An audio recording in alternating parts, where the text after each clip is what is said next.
Hello and welcome to our webinar, Carbon, Know Your Farm Tally and the Opportunities Available. I'd first want to acknowledge the traditional custodians of the land on which we're watching this webinar or attending this webinar from. For me, it's the Dja Dja Wurrung, and I wish to pay my respects to their elders past and present. I'd also like to acknowledge any traditional owners or Aboriginal and Torres Strait Islanders that may be watching or joining us this evening, and pay my respects to you and welcome you. First off tonight, I'll hand straight over to Alison from the Department of its name changing. So I'll just call it AgVic, because at least that one name everyone sort of knows and has stuck with the organisation for a while. So over to you, Alison. Thank you. And I was going to introduce myself as Farm Emissions Specialist at Agriculture Victoria. I've been with the department itself now for about a year and a half, and have come over from Dairy Australia and prior work in the University of Melbourne and with the horticulture industry, working in this space of natural resource management and carbon. So this project, though, that I've come over to Agriculture Victoria and would like to talk to you about today as I bring up the slides, is the On-Farm Emissions Action Plan pilot. And we were asked by Jason, after seeing a presentation on this previously, to give a bit of an overview, both from myself as well as one of the participants in our pilot, Jo, who will introduce herself in a minute, as a little bit about knowing your emissions and your carbon footprint, but also why is that important, and the process we've been working through with the participants so far. So I'm just going to pause, just double check. Can everyone still see the slides there? It's in the right presenter mode. I'll take that as a yes and keep on rolling with it. No, it's not in presenters mode. We can see it in okay. Right. So that's not worked for me. The view, hang on a second. So let me just try that one more time. So that was coming up there. And when so it's coming up for me on my end. Where was it that you were suggesting, Jason, that I should double check? Is that? Hang on a second. Yeah, so it's usually up the top in views. Yeah. So now we've got your presenter notes. Yep. So I Display don't have another settings. view. Yeah. Sorry about. Okay. Maybe that way. Yep. There we go. There we go. Good. Good one. Thanks for bearing with me. So just to kick us off, a little bit of an overview of the project itself. I've mentioned the sort of title of it, and just this slide here is to give a bit of a representation of the participants that have been involved in the project so far, which kicked off in July last year, working initially with the beef industry, and you'll see the numbers there for each of the different industries we're working with at the moment. So far we've worked our way through beef and dairy participants and are just getting into visits with our sheep and grains participants now.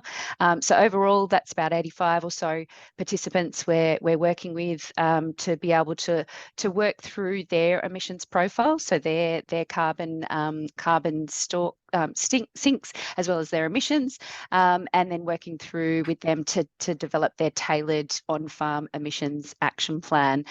This project is funded under the state government's Agriculture Emissions Sector Pledge, and is one of the pieces of work that is working with and will work with over the next sort of 2 years, up to 250 farms across Victoria, to be able to provide those tailored action plans, as well as an associated grant which is available to those participants for them to be able to enact one of the actions that come up through their action planning process.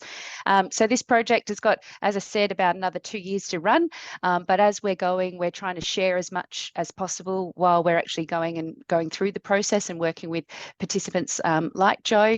And the idea here is that this is a pilot and it is early days, but we've got a little bit we'd like to share with you today about what we're finding and seeing.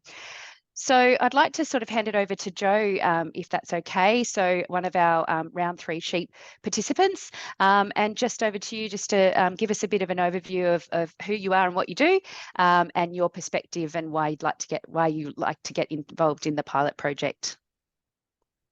Thanks, Alison. Jason, very pleased to be here. So our farm is located on the lower Loddon River floodplains, just near Canary Island. We've also got a few more blocks that we own and lease just north of Kerrang, around the Reedy Lake Charm area. So we run around 5,000 merino ewes in sort of 3 sort of enterprises. And most of that is on dry land, which is native pasture based. So we are very focused on regenerative principles, have completed a holistic grazing management course many years ago. And so we really right into that. And we've also got about 120 hectares of flood irrigation. As well as that, we've got quite a large environmental scope that's sort of just started happening over the last few years. We've got 2 Ag Steward projects, which I think a lot of you would know about, a carbon and biodiversity one, and then also enhancing remnant vegetation. And at the moment, we're doing a wetland and riparian projects with Damien Cook with a wetland project, and also a Healthy Rivers funded project. So I was amiss to say that our farm is on Barappa country, and we're really pleased to be working alongside the mob and really enjoying that. So I suppose, like everyone who is listening to this today, I think over the last few years, the carbon story, the noise about carbon emissions, your carbon footprint, we just hear it all the time. We go to a Best Wool, Best Lamb group meeting, other meetings, and it always comes up. And before this pilot project, both Greg and I were wondering, what does it all mean? There was just, everyone seemed to have all different ideas about it and different facts about it. And so I just was I was so confused. I didn't know what to do about it. And then luckily I read about the AgVic pilot project, and I thought, well, that's a really good way to start learning about the whole process. So, AgVic's got a really good reputation of having, accurate information. So I was really keen to link with them, and then also really keen to, get it back onto our farm and get it really practical and really know about what we can do on our farm. And I also think too much, you can never have too much knowledge, and especially when it's much more farm-based. So, and because of our environmental focus, I also wanted to know how our farm stacked up with against other farms. As I said, we're doing lots of environmental work, but I also knew that sheep are a big emitter. So I just wanted to work out how it all stacked up. So I also wanted to say we're just right in the middle of the pilot project, so haven't really nailed our action plan yet, but hopefully I can give you some just tips from a grower, really. I really want to say, and we'll probably talk about it a bit more with Alison, but the actual process, collecting data, has been really surprisingly really easy. So it's not that hard. We do sheep stock flows. So if you've got them, and then you really only need your electricity your fuel use, chemical and fertilizer use. You know, so it has been really quite an easy process. Thanks, Alison. Thanks, Jo. That's been really helpful. And I guess hopefully it's kind of alleviated a bit of the thoughts of, you know, for a couple of people on the call, perhaps about maybe some of these questions, and what Jo said has resonated with you about where to start. It was one of the questions we were getting before we kicked off into the pilot itself, which is, you know, a bit of frustration finding out that there's information out there, but sort of not quite knowing how to put it all together. You know, even that query around how it actually relates back to me, my farm, and where those emission sources are from an individual and tailored point of view, looking at carbon in the landscape and what that might look like, and hearing, you know, a little bit about what others are doing and progressing in the carbon space, but what that actually might look like for yourself, and then all the way through to what actions you can take, and actually what are some realistic actions and targets that could be progressed through that process. So it's very similar. We've been hearing those sorts of you know, questions while we were in the design phase of the project itself, and what we're trying to do is to help people move through a couple of those questions. So no matter where they're starting, we can help them to first of all know their number, then to give them a bit more advice about how they could understand what that means for them and understanding their number, and how they can move through to the process on acting on your number. And look, offline, I'm happy to share any of the templates and other things that we're working on that go through that. But just to give a bit of an outline of the types of things we present back to each participant once we go out on their farm, is to try and talk to them about how to make sense of emissions. So first and foremost, we start with, you know, greenhouse gas emissions are invisible, but we're trying to put in place some data record keeping and utilising existing tools to be able to put them into a number that includes all of those sorts of processes on the farm. And so the ones on the slide here relate to enteric methane, which is from livestock, if that's part of your business enterprise, nitrous oxide emissions and carbon dioxide emissions, mostly from inputs, but the processes and how they actually relate to each other on the farm itself. Alongside those, we then talk about a carbon footprint, including any of the carbon that's being stored in the landscape. We do talk about it in an annual context, so the annual change in carbon stock on the farm, so any new sequestration or change that's happened, not the overall carbon stock and the overall carbon story, but that is part of something I'll touch on in a second too. And altogether, these make up those on-farm emission sources. So what you might have heard in some of the terminology is the scope 1 and 2, the direct emission sources, and the carbon stocks that are on the farm. Now, alongside those are other emissions that come from any purchases that have been made and brought onto the property itself. So if you think about your farm gate, it's sort of anything that comes over the gate's going to come with an associated carbon number with it. And if you put those all together, your scope 1, 2, and 3 emissions, it makes up the net farm emissions or a footprint. Now, this is an estimate. It is a 12-month estimate, but it is where the sort of typical outline of what we're looking at within the agricultural context, albeit maybe different for different farming systems and commodities. So when we're talking about kicking into doing your own footprint, make sure that you understand the reason why you're about to embark on this process as well. Are you interested in gaining carbon credits and making sure you're following the rules of any of those carbon crediting schemes if you're going to go down that path, and making sure that you're choosing the most appropriate tool if you've got beef and sheep enterprises that allows for the inclusion of those. And if you've got cropping, then there's the associated cropping tool, which can be used as well. Data and record keeping, heard a little bit from Jo already about that, but I'll touch on some of the things that the tools are going to ask you for in terms of your records, but they're normally things that you already have, just might not be all in the one place right now. So it's about collating that and pulling that all together. And if in doubt, seeking advice from those that know how to use the tools and be able to do this process for you. Now, as I said, this is always going to be an estimate because no one's coming out with technology to directly measure this process. That is something you'd have to, pay for and get that advice itself. But these estimates are going to be generally right, but there is an element of it being going to be specifically wrong for some of the processes on the farm. So allow for a little bit of that, balance of accuracy versus effort when using these external tools where possible. So how to start calculating your own number. I've included here a sort of snapshot of the farm records that will be expected from any of the tools you use, no matter which one you sort of start with. It's going to ask for sort of two elements of your property. One, the first starting point is really your production data.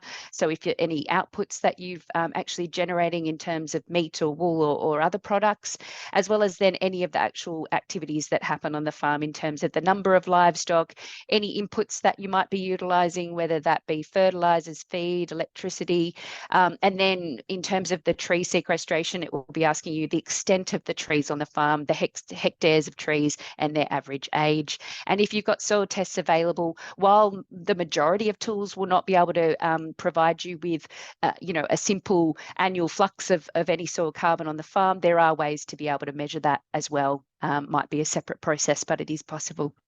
So using those calculators as part of our pilot project, we are using those that have been sort of hosted on the University of Melbourne website, and I've included that link there for you.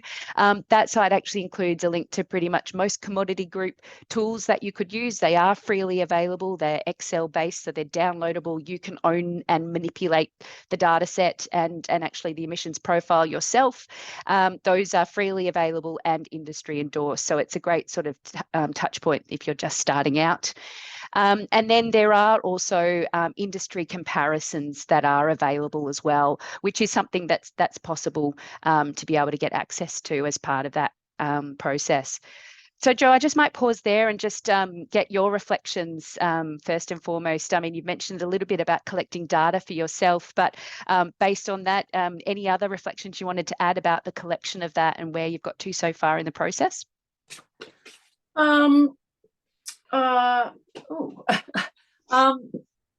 Maybe just ask me that again, Alison. Yeah, just a reflection on the data collection process. I know you've mentioned before, but just, where you're up to with the process. So I think the collection of data, and we talked about it before, Alison, is I now realise what the important data you need. And so really interested, that's one of the things that I'm going to be doing now is, really collecting that and putting that into a spreadsheet. I think that's going to be really important. And really what I found, and we've talked about it before, is really the elements on our farm that really drive that emissions footprint is really good farming practice or good management practice anyway. So, I went to a carbon farming conference and they talked about, carbon in soil and it's the same thing. I think if you do good management practice of, increasing your reproductive performance of your sheep, finishing lambs early, or consider selling them as stores, that is really, really good gold standard farming practice. And that actually really makes a good impact on your carbon emissions too, is how I take it. So I was really impressed with, what we learn about running a good farming business. Actually, a lot of the time runs really nicely with our carbon emissions footprint as well. So it didn't seem to be pulling either end, all against what we're doing anyway. And then also growing trees. So I think what you talked about with knowing your purpose and knowing what you want to do, putting shelter belts in for our sheep, wanting to increase biodiversity on our farm because of all these amazing benefits with that, creating wetlands, that's also a really good positive response for that carbon result as well. So I think that was really pleasing. And I also like what you talked about it being an annual result, an annual figure. So, we have to look at it annually. So that's why it's really important to have spreadsheets, collect the data. It's just like we collect data for accounting, we collect data for our carbon emissions as well, because that's going to change every year. One year we may have low stocking rate another year that may be increased, and that's going to influence that. Yep, no, all really good points. And it's sort of, I pulled up this slide as you were talking because it was really aligning with your points there about efficiency of the system, and overall good business management is good carbon and emissions management is sort of how we've been presenting it so far. Because greenhouse gas emissions, you can think of them as a bit of an inefficiency or a loss from the system. So some of those processes that are happening, through, complex carbon and methane and nutrient cycling are happening on the farm. They will happen, but where there are maybe some of those inefficiencies, that's where greenhouse gas emissions can be higher, and that's where maybe as a benchmarking sort of process you might find you're a little bit outside of the industry range in terms of your benchmark. So the way that we also then work through that is to highlight how there are levers within your farming system, and how there are some good practices to pick up on that might look quite familiar, but you wouldn't have thought about them maybe in an emissions point of view. So on the slide there, we've just got a couple. It's not an exhaustive list by any means, but it's the type of prompts that we use to have further investigation into areas that might be an opportunity to improve in efficiency. So whether that's reproductive performance, whether or not it is about hitting targets and making sure you're getting rid of unproductive animals, you're seeing very similar processes and opportunities and practices here to what you might see in sort of good practice, a best management practice kind of guide. So it's valuable to be able to think about it that way. I think it's also valuable being able to just sit and go, okay, from an emissions point of view, what will that actually do? So if I can increase my reproductive efficiency, is that going to be a 1 to 2% change? Probably. It might not necessarily be a 30% change though, but cumulatively all of these things will add up over time. And then obviously the opportunities for carbon to store as a sink on the property is also going to be able to balance any of those over time as well. So we quite often then reflect back on, what is possible now? So what can you do? And Jo, it's been great. You've already mentioned a couple of those, but I'll just quickly go over this and then might hand over to you, give an overview of what you've been already doing and thinking about. But in terms of a pathways to emission reduction and how someone could, at any starting point, think about where their opportunities lie, we sort of put up this sort of infographic just to have a bit of a touch point about the multiple ways that could be done. And so first and foremost, knowing your number and then making sure that your business is as efficient as possible is a really good way to start. And that might be the 1 to 2% gains, but they could be cumulative if it's related to genetics and that sort of piece of work that could be done. But collecting data will also improve that. So where you can also collect performance data that helps you to make some of these decisions and make the comparisons and look at the trends over time to see how your business is working best for you. We then talk about opportunities to reduce absolute emissions. So what we mean by that is actually, your total emissions are a number. It's not necessarily an efficiency or a benchmark. It's just a total number. And there are some options that actually permanently reduce those emissions by the reduction of inputs, or potentially through renewables, or into the future, maybe feed additives and other things that might be possible to reduce an absolute total down. And again, over time, measuring, reporting any of the changes that you make, so you can measure that change in absolute emissions over multiple seasons. We then talk about the opportunity around carbon and sinks on the property, and I guess just to touch on a bit of terminology here, we are talking about how you can have more trees within your farm system, so the insetting of carbon within your business rather than purchasing an offset somewhere else on a totally different property owned by somebody else. We're encouraging that any carbon on your landscape, there are opportunities to increase that over time. Offsets are possible, but perhaps those are the types of things that are mostly available for corporates that are less able to do that within their own farm boundary. And then over time, looking after any existing stocks that you might already have. We know that climate change and the overlay of that on farming systems are going to mean warmer, drier and more volatile conditions, which might make it harder to continue to increase carbon stocks on your farm. So where possible, putting in place practices that will actually protect or improve those stocks over time are also part of the puzzle. And so all of those working together are the sort of pathways towards net zero that we talk about as part of our pilot itself. So Joe, I guess part of that intro is to give an overview of what the pilots, opportunities that we can talk about, and each individual participant is getting a tailored action plan, because we know farming system by farming system, they're going to have different requirements and might have different starting points. So I'd love to hear from you about what you are considering and implementing on your farm. Yeah, thanks, Alison. Well, probably, like I said before, it's probably collecting the appropriate data. If we go back to when I first talked, is about really focusing on what we can control, and that is a really good first step, I think, is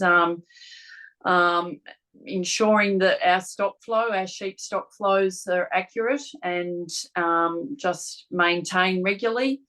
And also, just keeping good numbers on your electricity, fuel use, any fodder that we've bought in, and also any sheep that we buy in. I think we also learnt when we were going through our data for our year records, is that I sort of guessed how many tree plantings we've got, what sort of age.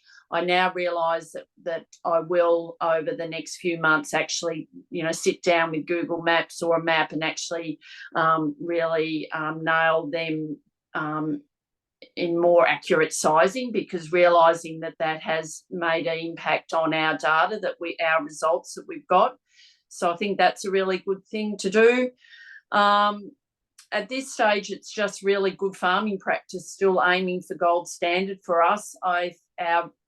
Our reproductive performance is still low, so really going to focus on that, focus on finishing our lambs earlier, or even considering selling them as stores, so trying to get them off as quick as possible. Continue to plant shoulder belts and biodiversity links, like I said before. Just really keen about that. We're doing a really big project at the moment, and can really see the benefit in lots of ways, so really keen on that. And so it was really good when we sat down with the AgVic advisor to see that will make a difference on our results, because really electricity and fuel won't make much of an impact. We were thinking of getting solar and things like that, but we realised in our business we're a low input business, so really those things of electricity, fertiliser or fuel really doesn't have a big impact for us. But and also just improving soil health and ground cover is good practice as well. Also really keen about scenario planning. I think just being able to, and I don't know whether you'll touch on it, Alison, but at the moment we buy in sheep, so that affects that scope 3 part of the equation. So it'd be really good to do some scenario planning about if we actually had a self-replacing merino flock, how would that look like versus buying in, 2-year-old merino ewes in that. And really like to explore that, decision making based around carbon emissions as well. Yep. No, that's a good point. And I guess one of the things to touch on there is everyone's going to have a bit of a different scenario or thing to test as part of their process with an emissions profile. But at any point in time, it is useful to think about when your farming system is stable is probably going to give you the sort of most representative carbon footprint possible. And so what you're sort of alluding to, Joe, is if you're in, wanting to expand or transition the system, thinking about what that future might look like, and then being able to put in place a bit of an emissions number. And it's not just about the scope 3, there'll be other elements at play in transitioning to that type of a system. So it is possible to do that with the existing tools. It's not necessarily tick a button and put in that transition scenario, but it is possible to sort of play out what that might look like for systems. And we have actually had that ask come through as a couple of our participants are also in a growth phase or transitioning their types of systems to others. So it is a useful process. It may not have all of the answers, and it is only one element at play, right? Emissions is only one component of the decision making, but it might be a useful one to just put over as a lens for you. So that's great. And I think, Alison, like we were talking about yesterday, we've just got to be reminded that there's, our carbon emissions is, like you were saying, Alison, it's one factor or facet of a whole farming business. We talked about increasing stocking rate. Our result was quite low, but that was because we had poor reproductive performance in that financial year, so our stocking rate was low, and from my understanding, that's why our figure is quite low. But when we increase stocking rate, that may go up, but that's a good thing in other facets of our farming business. So I think it's really, what I've learned is that it's an arm of your business that's really good to know about. But we've got to adapt and adapt things to fit our whole farming business. It can't be just carbon emissions all the time. Yep.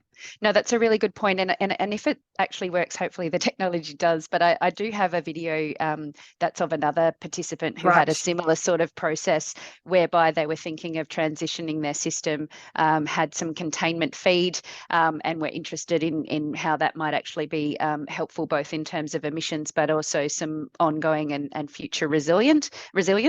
I'm going to see if this will work. And if not, I'll share a link afterwards so that we can make that come through, but I'm not sure it's going to play for us now that I'm going to give it a go.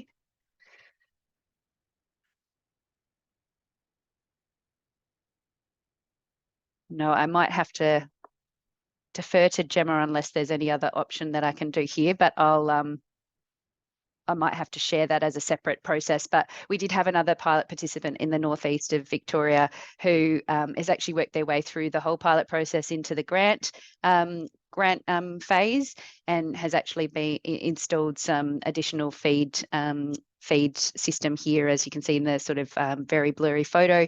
But part of that process that they've installed this containment feed system was also to get to quicker turnoff. And some of that was to sort of meet market requirements a bit earlier, but also to be able to get animals off the property earlier through the data that they had sitting behind them, and their performance data, which they collect well and have multiple years worth of data of that. They were able to estimate the amount of emissions that could be saved from bringing forward the turn-off time by 2 weeks. Now, it might not seem like a significant component. It was just shy of about 2% of emissions by doing that process, but the co-benefits were partly what were drawn into the conversation as part of this, which was around future drought resilience, making sure that animals were performing to their capacity, and making sure that there were elements of their system which were a bit more future-proofed, I guess, was part of the process there. So I'll share that separate as part of a process, given I've just not had that work for us tonight here. And of course, it's just frozen. There we go. So I guess just to cap off on possible options and actions, this is still in development, and by no means is an exhaustive list, but it is worthwhile thinking about the types of things that are possible for you, whether they are, seeking further improvements in your input use, whether or not you have significant effluent and manure design issues that you might want to be working through, and how they might help for something like a dairy or an intensive animal industry, where there are opportunities to increase or protect and improve carbon in the landscape through trees and soils, but also those livestock improvements, which we've just talked about, and Joe's given an indication of a couple of those, like looking at reproductive performance, genetics, and looking at the mix between feed and nutrition and how that might help over time. So we're building up a bank of these types of actions as part of our project, and we're building up case studies. Shame the video didn't work for us today, but we're trying to put together more and more of those sorts of stories of how individuals are trying to implement some of these practices, and what they're finding through that process, through the action planning, but also taking it all the way through to implementation on farm, and also then trying to share as we go. And so that's part of the process we'll be continuing to do as we go. And so other ways that we can think about acting, if you're not part of the pilot, don't despair. We do have those templates, and we are trying to train up other participants, other service providers in the delivery of emissions action planning, but also anything that we're learning as we're going. But I guess pretty much the first point is really, making sure that you are starting with some good record keeping, that you are tracking your business and your enterprise well, and that you do have some idea of where you would like to go with this before kicking into this process as well. And that making sure that you've got some opportunity to be able to document this. It's a little bit like you can't monitor what you don't measure, and those sorts of types of things that you hear quite often, but they do play true. And we do want to be collecting more data so that 1 year of analysis isn't the only year you have, that you're able to actually look at this in a trend capacity as well over time as you go along, and have multiple years to be able to fall back on and look at and make sure you can identify your hotspots and opportunities to act as you go along. So just, I guess I've probably talked a little bit here. Joe, before I sort of get into the recap, I don't know if you wanted to have a say as well, just given some of those actions that I've put up there, any further points that you would recommend to others about, starting or getting into this action planning process? Oh, just repeating what I said, I think, Alison, it was really, I felt really stuck for a start. I thought, I don't know what to do about this sort of story, and then to actually just start, because it is quite easy. Get on and put your figures in. So, it's not a hard thing to do. So I think, that's just really good to, put in your numbers and just start, really. And that's probably a good segue, given the timing of where we're up to, Jason. I'm conscious we've already gone for about 30 minutes now, but we do have access to resources on the Agriculture Victoria website. A couple of them are on the screen. The resources like the Making Sense of Carbon and Emissions booklet, which is a good sort of starting checklist that we give out to participants as well, but is just a useful starting point if you're wanting to get into it, as well as there's a new soil carbon snapshot out there, as well as any information you might want to receive about the pilot and how it progresses going forward. But getting out and starting with knowing your number is a good point. And I did put a link through to those University of Melbourne and tools, or get in touch with us if you're needing some advice to be pointed in the right direction. And that's about it from us. And we're happy to sort of take some questions now and go from there.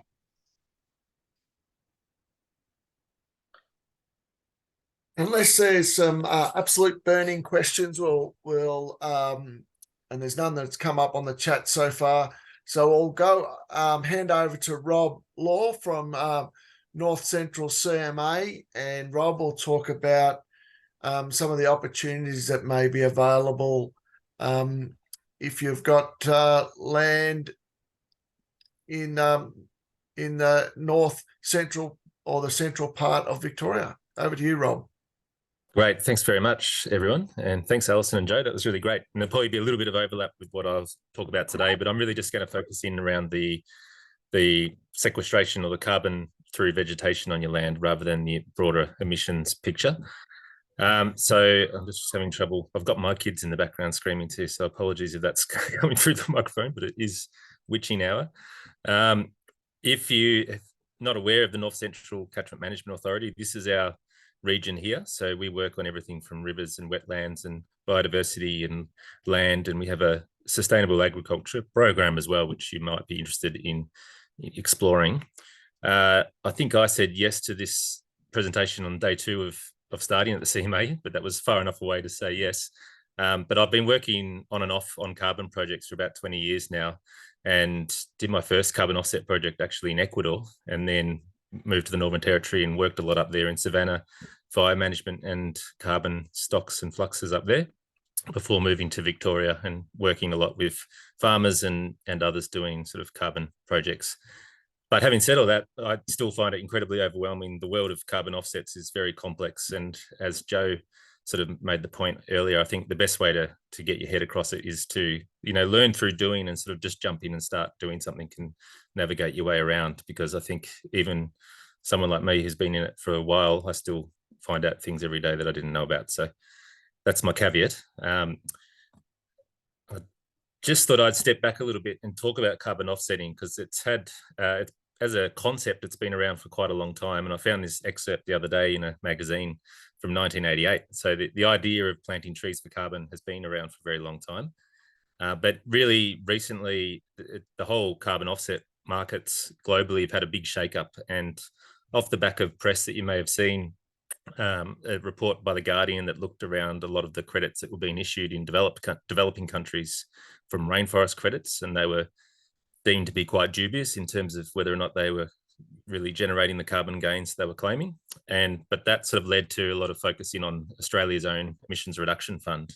And the ANU did some work, Andrew McIntosh here, looking at some of the credits being issued for the emissions reduction fund, and again, called into question the integrity of some of these offsets. So what that's meant is that there's a big shakeup in the market. A lot of these standards are being reviewed, and new standards are coming in. But despite all that, there is an increasing demand for offsets. There's a lot of corporations and government agencies and local governments looking for landholders to get access to their carbon on their land for their own offset purposes. And so you have this sort of increasing demand and also this constrained supply. So a lot of the methods that were available from overseas, like rainforest credits and also renewable energy methods, are being phased out. So there's quite a crunch in the availability of getting these offsets. And as well as that, buyers are now wanting to have higher quality and having more oversight in what they're buying, as well as sort of seeing these co-benefits around biodiversity and social benefits as well. A lot of councils and water authorities in Victoria and others are sort of looking at how they can localise their offsets, so moving away from buying predominantly international offsets, which is their current practice.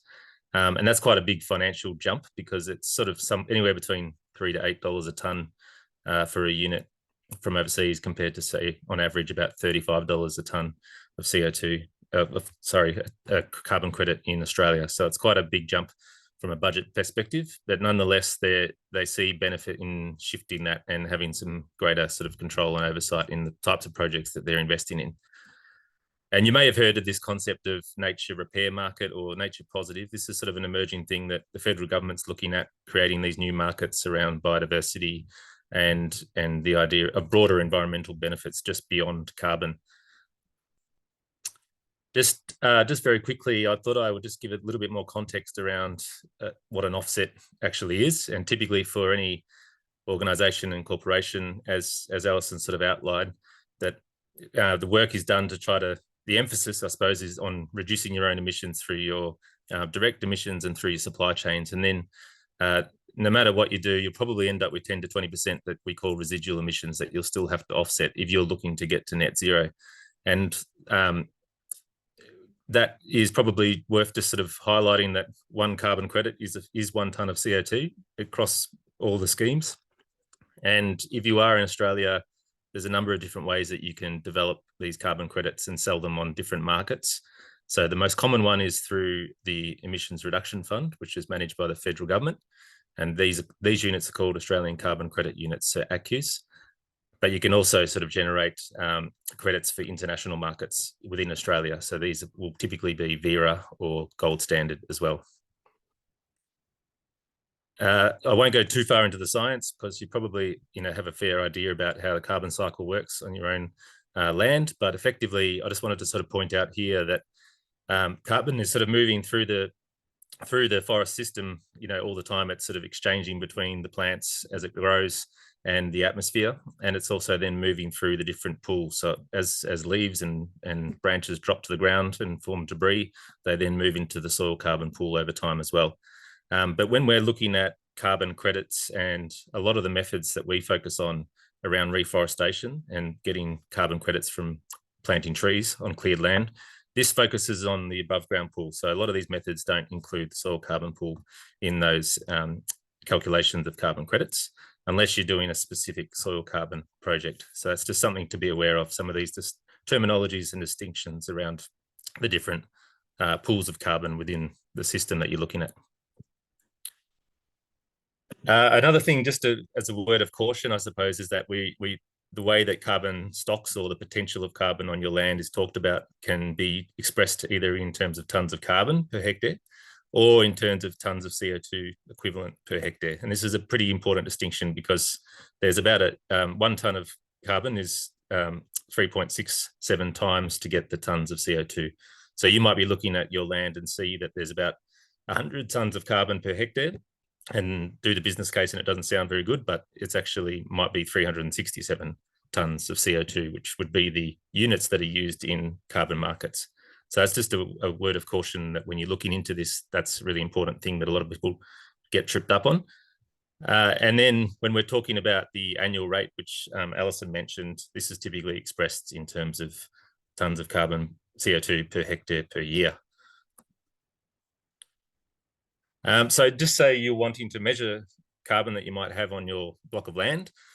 Well, there's the range of different ways that you can go about it, ranging from very complex and expensive through to very easy, and I'll just talk through some of those in a minute. The most accurate is a bit like scientific whaling, and that's actually to cut down the forest and weigh it. And I was involved in a big project that did this across the state many years ago, where we actually went and destructively sampled forest types across Victoria. So all of that data allowed us to sort of create the databases there that can allow people to go up and measure a tree at the diameter at breast height. And then as long as they're using the right equation for that forest type, they'll be able to get a fairly, good estimate of the carbon based off a more sort of, based off using that data rather than needing to cut it down. But for most people, you're most likely going to be using some form of model to measure the carbon. And the most common one that you may have heard about is the FullCAM model, Full Carbon Accounting Model, that was developed way back, I think, in 2004, 5, 6, but it's had iterative developments over time. And I've used this a lot, unfortunately, because it's very clunky and sort of hard to use if you're not from a modelling background. But nonetheless, it is the model that needs to be used when you're generating carbon credits through the Emissions Reduction Fund. So that's there, free to download from the federal government if you want to sort of do that and have a go. And they've got tutorials as well that sort of walk you through it.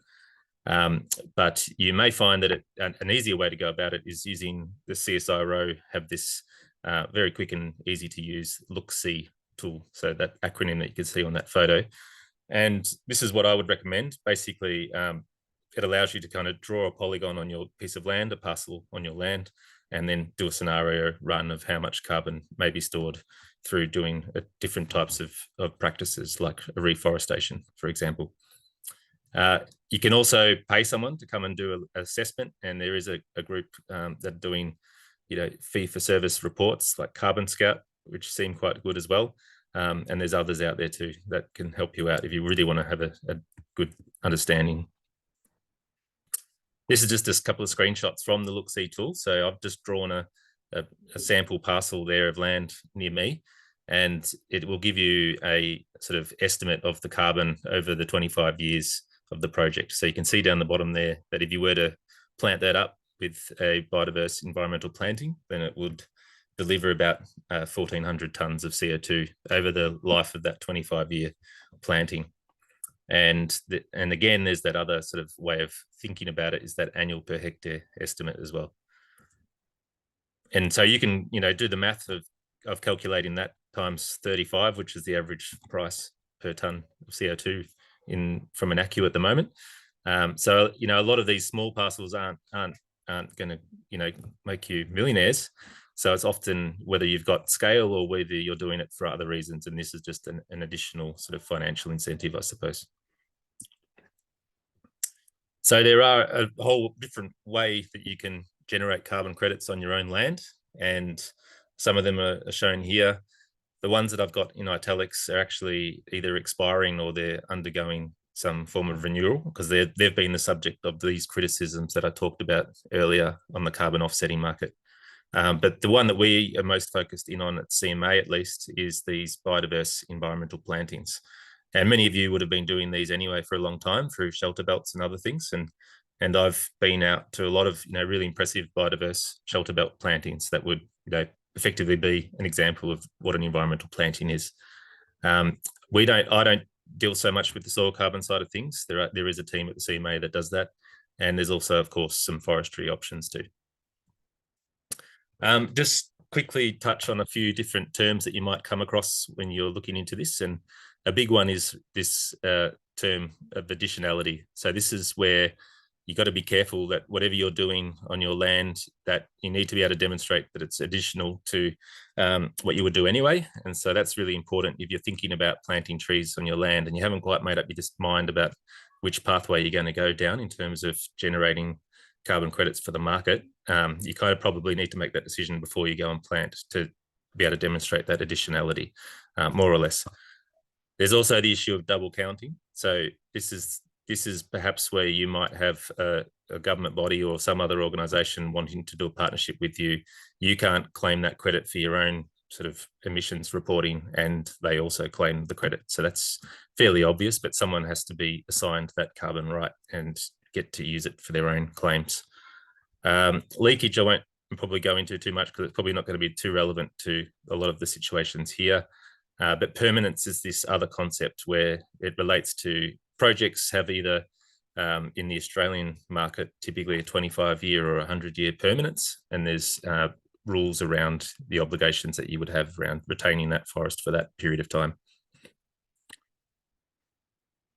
Just from a CMA perspective, I suppose we're quite interested in how these markets are evolving and how we can use it to sort of get the broader environmental outcomes that we're looking for in our region.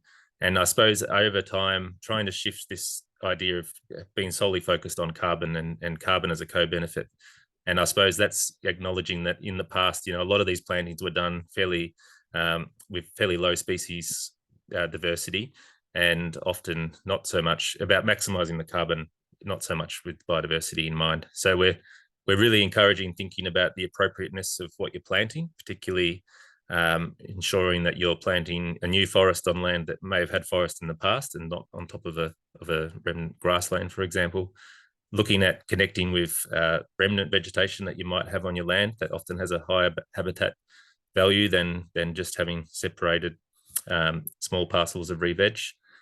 Riparian vegetation is always really important to us and good to see, but we also encourage thinking about the understory and building that structural diversity in the forest. So it's not just all about maximising the carbon in the big trees, but also starting to get that sort of different age and different levels within the system. And across all of that, you have to think about fire risks and water interception and other things. And and I won't go into the new markets, but there is new methods coming out around wetlands and rivers too, which we're keeping a close eye on. So after all of that, I suppose the overwhelming thing for a lot of landholders is what pathway do we go down? Do we want to do this because it's just a good thing to do when we might have been doing that for many years like that? We might be thinking about, doing this because we want to inset and we want to claim carbon neutrality for our own business. And for a lot of you on the call, perhaps this is where you'll be focusing. But I think, given that there is such an interest out there in different buyers looking to get carbon credits from Victorian landholders at the moment, you might decide that you want to actually go in as a project developer and develop these carbon credits to sell on the markets. And that could either be through the Emissions Reduction Fund in Australia or through international markets as well. This is typically a pretty complicated route to go down if you're looking at only small parcels of land. But if you're a very large landholder, then the scale might make sense to go down this pathway. But if you're not so much looking at getting the carbon credit, then there's a number of different government programs that are out there at the moment that are available to you. And Bushbank is one you may have heard about, which is more focused in on biodiversity. It is biodiversity and carbon, but it's really, I suppose, the point of distinction between Bushbank and the other programs is that you will end up with a covenant on your land to protect that vegetation for perpetuity. So if that interests you, then that's an option. The AgVic have the Victorian Carbon Farming Program pilot. I don't think you mentioned it, Alison, too much, but there's the I haven't got my head across all of the eligibility involved in that program, but there's also the North Central CMA have a program that we're running now called the Community Carbon Pilot. And that's what I'll just talk very briefly about before I wind up for questions. And we're actually, I think Narelle Beatty's on the call here as well. So she's the program manager of this program that we just started at the NC CMA in partnership with councils of Bendigo, Hepburn Mount Alexander and Macedon ranges. And so this is looking for private landholders in the North Central CMA region for planting up environmental plantings for carbon credits. And those carbon credits will help those councils meet their greenhouse gas targets. So the EOIs for that program are open until the end of September. And the program's offering financial support and for doing the re-veg works on your land. And I've just got a link there, which I'll perhaps get Narelle, if she can, to put up in the chat as well, because I don't think you can click on my slides, I've just realised. But yeah, that's just a bit of a whirlwind tour of carbon offsetting, but hopefully, sort of depending on where you're all at, hopefully you found some of that useful, and happy to take questions and have more of a broader discussion.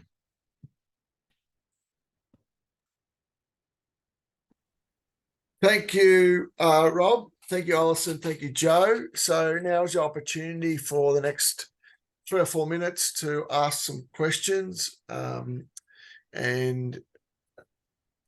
then after that, we'll stop recording, and then you'll have some more opportunity to ask the questions if you're shy. Just to start off, one to you, Rob. You mentioned grassland EVCs and not wanting to plant those. Can you just expand a little bit on the rationale behind that?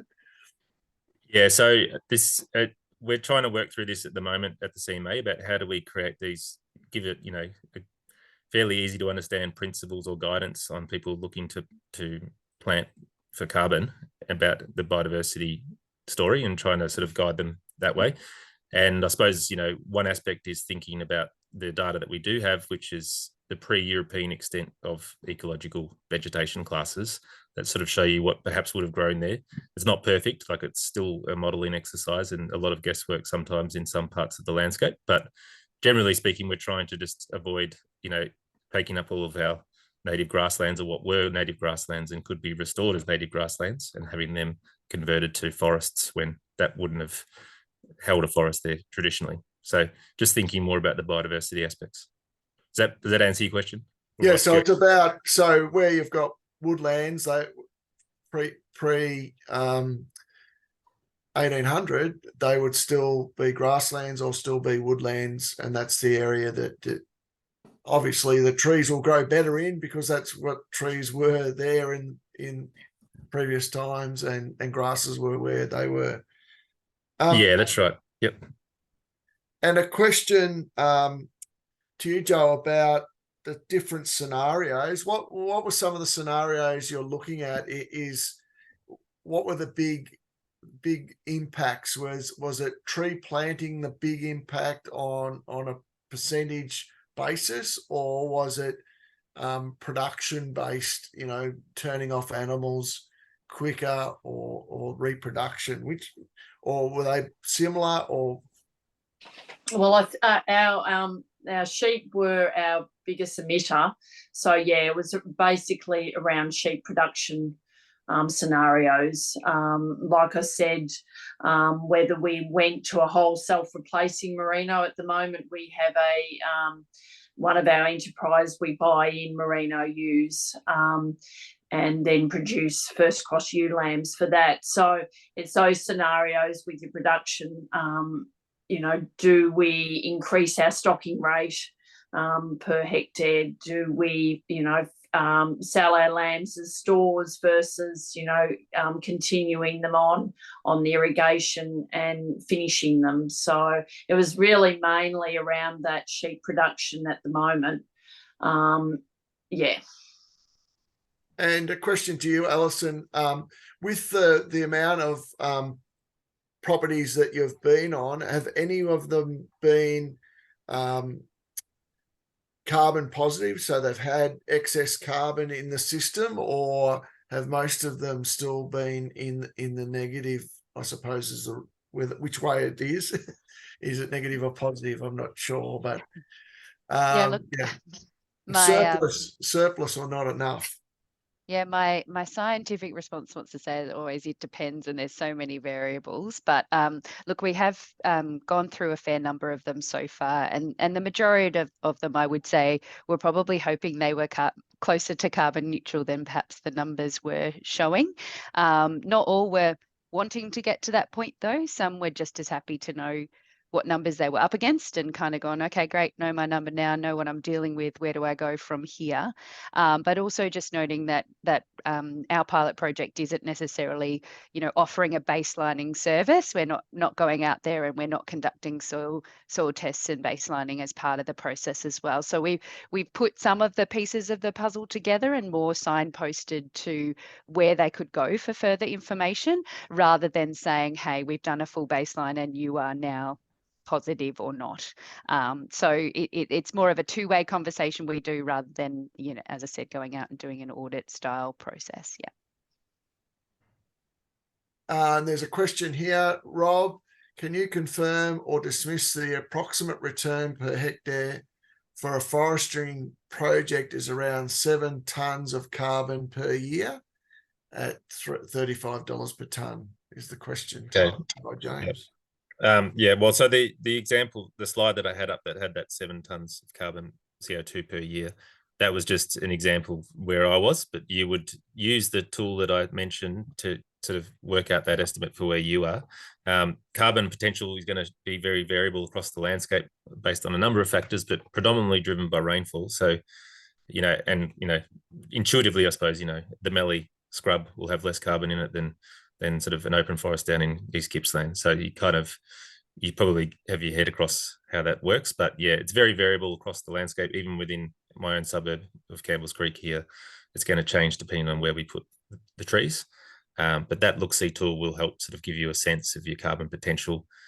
But in our region, it's not a huge amount of carbon potential. Perhaps down in the southeast corner, a little bit more than the rest, but it depends on the scale. You often have bigger land holdings as well, so it can balance itself out depending on the size of the planting that you're doing. So you're saying there that even any of us driving through Trentham and seeing the massive trees there compared to going north of Bendigo and seeing more the scrubland, that naturally there's going to be more carbon stored in that treed area at Trentham where there's more rainfall. Yeah, naturally. Yep. And I suppose the other thing to point out is that, people often talk about, well, what's the risk of fire and drought and things? And fire usually, depending on the intensity of the fire, that can have some impact on your carbon stocks, but it often bounces back as the forest recovers as well. So you might have this temporary dip in carbon over the life of a project. So it's not a reason to be completely put off by it. And drought is something to manage. If you've got a lot of tree dieback, then that's an issue. But again, it's just something that there's ways around managing for it. And last question before we start recording, is Joe, the good question about drought. What have you learned about the process if El Nino does happen and we enter into a dry period? What are you going to be doing that may be slightly different to what you've done in the past? Oh, probably not up to that point to answer that. I wonder, Alison, would you be able to have some guidance with that? Look, I guess, again, thinking about the longer term, you do need to think about the enterprise itself and where it's intending to go. Is it in different phases of growth? Is it thinking about transitioning, all those things we've talked about before? And then I do think that there are resources available that can help you to perhaps then plan out what a future scenario might look like in terms of those climate impacts and what might be coming down the line in terms of that.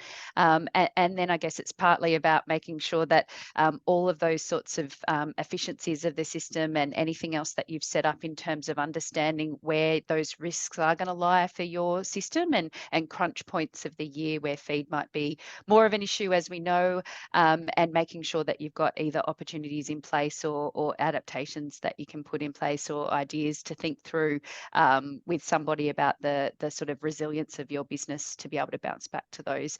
As part of our project, we more talk about the sort of vision of the enterprise of where you want to go and how emissions fits into that, and less so about the sort of adaptations. But I think all of those steps are working their way towards a sustainable business overall, which is hopefully what's going to get you through too. So, loaded question in some way, Joe, but throughout the grazing, holistic grazing course that I offer in the Healthy Landscape program. We look at maintaining grass cover over our property, and that's probably one of the key things that all farmers can do, is maintaining that cover throughout dry periods, and that'll actually build a lot of resilience into your business. Thank you for joining us, and hopefully you'll be able to join us at another Healthy Landscape webinar in the future.